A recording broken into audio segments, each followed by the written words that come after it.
What is going on, guys? MJ2005 Gundam here, and today I'm going to be reviewing the P-Bandai high-grade After Colony Gundam Aesculapius from New Mobile Report Gundam Wing Dual Story GE unit.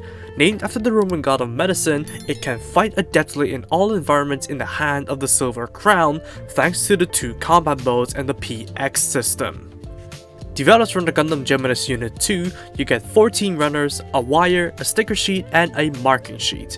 But despite that, the Aesculapius features a more elaborate design, resulting in a fresher and lengthier build despite being rooted in the high-grade After Colony Geminass.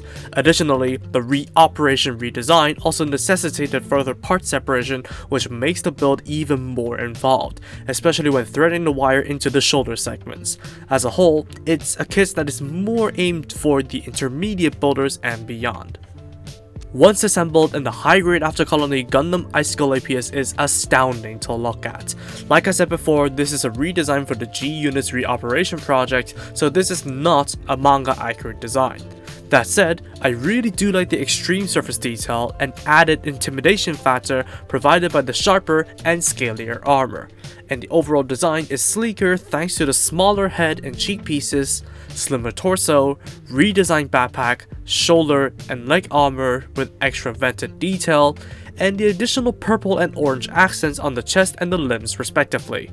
Color separation is great, which doesn't necessitate too much sticker use, but apart from the eyes and sensor stickers, those on the cheeks, vent detail on the leg armor, and the yellow strips on the ankle guard need to fold over surfaces and are not necessarily the best things in the world.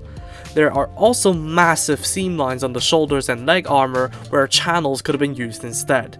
Panel lining would also benefit the Aesculapius massively due to the elaborate surface detail, and you can also apply the provided markings to your liking. Standing at 13.5 cm to the top of the mohawk, it's just a tad taller than the average Gundam, only because of its hairdo. Of course, the wide shoulders, bulky legs, and purple's color scheme will help it stand out among the collection as well. Articulation of the Aesculapius begins with a double ball-jointed neck that has decent movement range if not pushed too far, unless you want this to happen often. Arms are on swing-out polycaps that they can roll in and rotate all the way. The arms can also move out barely perpendicular to the body. There's a bicep rotation, 90-degree double-jointed elbows, and ball socket wrists. Shoulder armor is on the double hinge and supported by a wire segment that can flex. The armor piece with the opposing digit can close around the arm with the double hinge, and the claws can open and close. The resulting arm can still bend the full 90 degrees and rotate to some extent. There is a tiny crunch in the torso, while the waist frame enables further forwards tilting and limited waist rotation. All of the skirts can move, thankfully, and the legs can drop down together on top of performing every type of split fully. There is a thigh swivel and an unhindered double jointed knee. The ankle guard is hinged for the transformation, as well as ball jointed in the front, while the side and rear pieces are ball jointed too.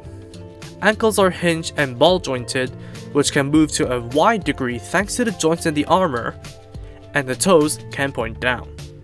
Finally, the backpack is on a double hinge, the side panels are on ball joints and hinges, the top piece can be extended and dropped to reveal the eye, and the weapon rack is hinged. Altogether, the articulation is relatively the same compared to the normal Geminass, so it is not the most flexible thing in the world, but the upshot is, the extra armor either doesn't obstruct or can get out of the way of movement. It might be worth keeping an eye out on the arm polycaps and swapping them out if you have to. However, the collar absolutely hates the neck polycap, while the movable ankle pieces are extremely flimsy, so tighten those up during the build. Accessories begin with a pair of holding hands, right trigger finger hand, and the left open palm. There is also a stand adapter that cuffs into the crotch for use in aerial poses. Weapon-wise, the beam rifles stored rather loosely in the back are new to the reoperation redesign. They look like a pair of razor clams being used as guns, which is, I might say, charmingly whimsical. Alternatively, the Accelerate rifle is included with a green sticker for the scope. and it can be most notably used to make the repaired Aesculapius. To get up close, beam swords are securely stored in the shoulder armor, and orange SB13 beams are included for their use. They can also glow under UV lights like all other orange effect parts before them. Finally, rearrange the shoulder thruster to retract it before wrapping the shoulder armor around the arms for using the python claws and rapid shots. Deadly, dexterous crab claws with beam machine guns in their palms. Speaking of crabs, the head has to go for the backpack to flip up and extend over the chest armor, with the side plates outstretched and the rifle rack swiveled down, on top of unfolding the ankle guard joint and rearranging the side and rear armor to form the knee guard of the close combat form of the Gundam Aesculapius. The scaly and well-guarded look of this HGAC wannabe has its merits, but the tall stature and droopy face aren't my cup of tea, as I do much prefer the cute crab aesthetics of the original design. Moreover, the arms are very loose in the gauntlets and can easily be removed from them, even just by a shake. And if you decided that you're done with this mode, the claws can be slotted back into the shoulder securely for storage. For leftovers, you get everything from the original Geminass except the chest armor and shield panels, which is kind of good for customizing. Or, even better, making the Aesculapius repaired from the N of G unit, minus the Unit 2 shield. And a new leg connector that wasn't used in the build.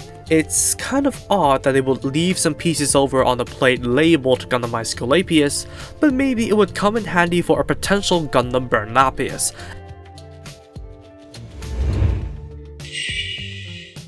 It honestly got harder to give a solid opinion on the high-grade After Colony Gundam Aesculapius the more I went into the recording, as I uncovered more and more of its issues.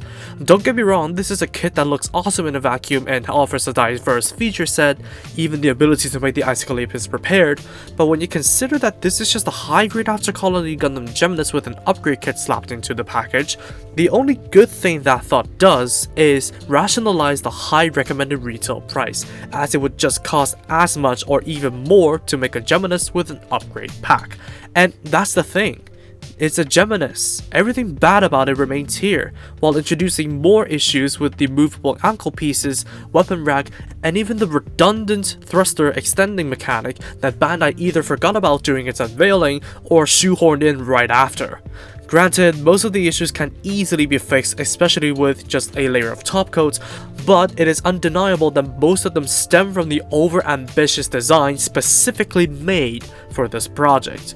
It is not so bad as to discourage me from recommending it to those who are interested, so it does rank at discretionary, but just watch out for the issues and the price tag this thing will be scalped for eventually. And it inevitably makes me kinda worried for when they would eventually make the Gundam Geminass. And that's all for me. Thank you all so much for watching, drop a like and a comment if you enjoyed the video, subscribe for more content like this, and feel free to follow me on social media for updates and behind the scenes shenanigans with the links down below. That said, take it easy, stay safe, and I'll see you in the next video.